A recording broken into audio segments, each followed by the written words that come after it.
Everyone, আসসালামু আলাইকুম। কেমন আছেন সবাই? আশা করি সবাই ভালো আছেন। শুরু করছি নতুন আরও একটি ব্লগ। আশা করি আপনাদের সকলের ভালো লাগবে। তো এখন বাজে সকাল 6:30। তো সকাল 6টা বাজে বাচ্চাদেরকে রেডি করে বসিয়ে রেখেছি। তো 6:30 বাজে ওরা স্কুলের জন্য রওনা হয়েছে। তো ওদেরকে স্কুলে পাঠিয়েছে, ওর বাবা নিয়ে গিয়েছে। আর এখন আমি সকালে এই তো গাছগুলোকে একটু পানি দিচ্ছি। আসলে বৃষ্টির দিনে আমি একদিন পর পর গাছে পানি দিই। তো কালকে না দেওয়াতে আজকে দেখছি যে গাছগুলো কেমন যেন হয়ে গিয়েছে। তো সকালে দেখে একেবারে আর যেন ভালো লাগছিল না, সেই কারণে গাছগুলোকে আগে পানি দিয়ে দিচ্ছি। আর এই তো এখন রাতের বেলা তো সব কিছুই করে রেখেছিলাম, যেমন হাঁড়ি পাতিলগুলো সব ধুয়ে রেখেছি, কিন্তু এই গ্লাস মগগুলো কোনো কিছুই আমি ধুয়ে রাখিনি, এই জগটাও ধুয়ে রাখিনি। তো সর্বপ্রথম এই তো মগগুলো আর এই জগটা দিয়ে ঘরের কাজে হাত দিয়ে দিলাম। আর এই তো শুরু হয়ে গেল ঘরের কাজ করা। এখন কখন থামবে জানি না। তো আজকে তো ওর বাবার দোকানে চলে যাবে, তো আজকে কয়েকদিন যাবত খুব তাড়াতাড়ি চলে যায়, সেই কারণে সকালে নাস্তা খেতে পারে না। তো ভাবলাম যে আজকে তার পছন্দের নাস্তাই তৈরি করে দেব।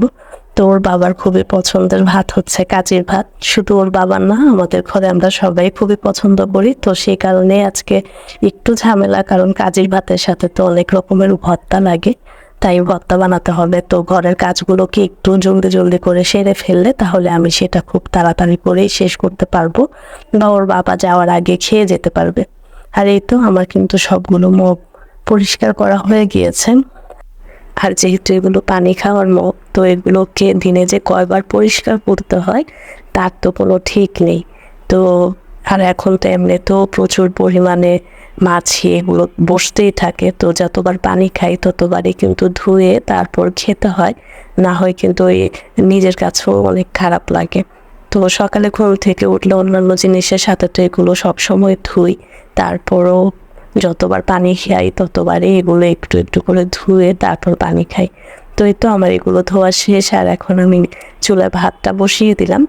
আর এখন কাঁঠালের যে বিচিগুলো ছিল সেগুলোকেও ভাজার জন্য আমি চুলায় দিয়ে দিলাম। তো একটু কম আঁচ করে রেখেছি, এখন ঘরের বাকি কাজগুলো করব। আর এই তো ফিল্টারটাতে একটুও পানি ছিল না, তো এখন ফিল্টারেও পানি দিয়ে দেব। আর গরমকালে তো পানি সবাই প্রচুর পরিমাণে খায়, তো 3বার করে পানি দিতে হয় এটা ভোরে। তারপরেও মনে হয় যে রাতে আবার ঘুমানোর আগেও পানি দিয়ে তারপর শুই।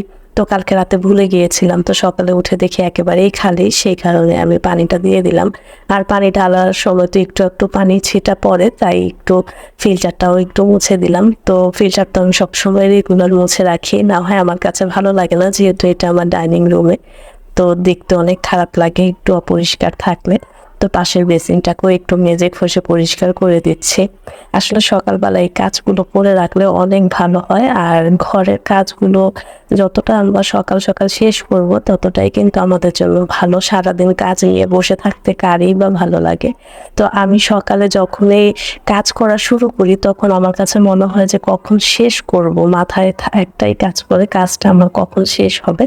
তো একটার পর একটা যখন করতে থাকি স্টেপ বাই স্টেপ, তখন সব কিছুই সুন্দর মতো করে ফেলি। তো এই তো আমার প্রথমে এই দুটো জিনিস পরিষ্কার করে ফেলেছি, আর এই তো এখন ডাইনিং টেবিলটা মুছে নিচ্ছি। রাতে খাওয়ার পর আর পরিষ্কার করা হয়নি, সেই কারণে সকালে ঘুম থেকে উঠেই কাজটা করে ফেললাম। কারণ রাতের বেলা তো সারা রাত কত কি পড়েছে টেবিলে, তাই এখন পরিষ্কার করে রাখছি। আসলে রাতে ভাত খাওয়ার পর কেন জানি না কোনো কিছুই আর করতে ইচ্ছে করে না। তারপরে এখন রেগুলার কি করে খাওয়ার পর যে হাঁড়ি পাতিলগুলো থাকে সেগুলো অনেক কষ্ট হলেও ধুয়ে রাখি, যাতে সকালে একটু স্বস্তি পাই। আসলে এগুলো ধুয়ে রাখলে সকালে অনেকটা কাজ আমার গুছানো থাকে, কারণ রান্নাঘরের কাজটা কিন্তু অনেক সময় নেয়। তো সেই কারণে সকাল রাতের বেলায় একটু গুছিয়ে রাখার চেষ্টা করি। আর এই তো ডাইনিং মোছা হয়ে গিয়েছে, ওই ড্রয়িং রুমের সোফাগুলো একটু ক্লিন করে নিল। আর জায়ান সাবরিনের বাবা তো ওদের স্কুলে রেখে এসে যে ঘুম দিয়েছে, তো প্রায় 8টার মতো বেজে গিয়েছে, তো 9টা বাজে সে চলে যাবে। তো এখন তাকেও উঠাতে হবে ঘুম থেকে। তো এখন এই তো আমার ডাইনিং ড্রয়িংটা কমপ্লিট হয়ে গেলে ওর বাবাকে ঘুম থেকে তুলে দিতে হবে, না হয় আবার দেরি হয়ে যাবে। তো আমার রান্নাঘরে কিন্তু অনেক কাজ পড়ে আছে। তো ভাত তো অলরেডি হয়ে গিয়েছে, আর এখন ডাল সেদ্ধ দিয়ে এসেছি চুলায়, আসলে রান্নাও করছি, পাশে কিন্তু ঘরের কাজও করছি। আসলে আমরা গৃহিণীরা কিন্তু একসাথে কিন্তু অনেকগুলো কাজ করে ফেলতে পারি যদি একটু ঘরের কাজে একটু বুদ্ধি খাটিয়ে করি। আসলে ঘরে কাজও করা হয়, সাথে রান্নাও করা হয়। আর যে রান্নাগুলো নাকি করতে দাঁড়িয়ে থাকতে হয় না, একটু চুলায় রাখলে আস্তে আস্তে হয়ে যায়, সেই জিনিসগুলো আসলে কাজের ফাঁকে যদি চুলায় বসিয়ে দিই তাহলে কিন্তু অনেকটা সময় বেঁচে যায়। তো রান্নাও হয়, সাথে ঘরের কাজও হয়। আর এই তো এখন কিন্তু আমি ঘরটা ঝাড়ু দিয়ে দিচ্ছি। আর ওর বাবাও ঘুম থেকে উঠে গিয়েছে, তো আমার এখন বেডরুমটা পরিষ্কার করে তারপর আমি রান্নাঘরে চলে যাব। আসলে ঘরের কাজ করতে করতে না মনে হয় যে একটা অভ্যাস হয়ে গিয়েছে, যে একটার পর একটা কিভাবে শেষ হয়ে যায়। আসলে আমি কি করি, সকালবেলা যদি একটু তাড়াতাড়ি করে কাজগুলো সেরে ফেলতে পারি, আমার একটা অভ্যাস হচ্ছে আমি বিকেলবেলা কিন্তু কোনো কাজই করি না, দুপুরের মধ্যে সমস্ত কাজ শেষ করে ফেলি। বিকেলটা শুধু আমি একেবারে রেস্টের মধ্যে কাটাই। আর সন্ধ্যার সময় একটু হালকা পাতলা কাজ থাকে, যেমন ঘর ঝাড়ু দেওয়া, বিছানাটা একটু ঝাড়া, তারপরে এই তো খাবারগুলোকে একটু গরম করে ফেললেই সব হয়ে যায়। আর এই তো আমি কিন্তু আমার পুরোটা ঘর গুছিয়ে ফেলেছি, আর এখন ডাইরেক্ট রান্নাঘরে চলে যাব।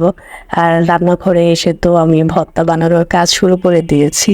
তো ভর্তা বানানো কিন্তু অনেক কঠিন একটা কাজ আসলে। ভর্তা খেতে তো অনেক ভালো লাগে, কিন্তু বানাতে কিন্তু অনেক কষ্ট হয়। আর কাজের ভাতের সাথে তো বিভিন্ন রকমের ভর্তা না হলে চলেই না। আর এটার মজাই হচ্ছে ভর্তা ভাত আমরা বলি। তো এই তো আমার কিন্তু ভর্তা বানানো হয়ে গিয়েছে। আর এই তো কাঁঠাল বিচি ভর্তা করেছি, শুটকি ভর্তা, ডাল ভর্তা, কালো জিরা আর মরিচ ভর্তা। তো আজকে কিন্তু আর তরসই ছিল না, আমি সাথে সাথে ভর্তা তৈরি করে ওর বাবা ভাত খেয়ে চলে গিয়েছে, আর আমি এখন নিজেও খাবো। তো বাচ্চাদের ছুটির সময় হয়নি, তো আমি ভাবছি যে খেয়ে তারপর ওদেরকে স্কুল থেকে আনতে যাব। তো এই তো আজকের মতো এখানেই বিদায় নিচ্ছি, দেখা হবে নতুন আরো একটি ব্লগে। ধন্যবাদ সবাইকে, ভালো থাকবেন সবাই, আল্লাহ হাফেজ।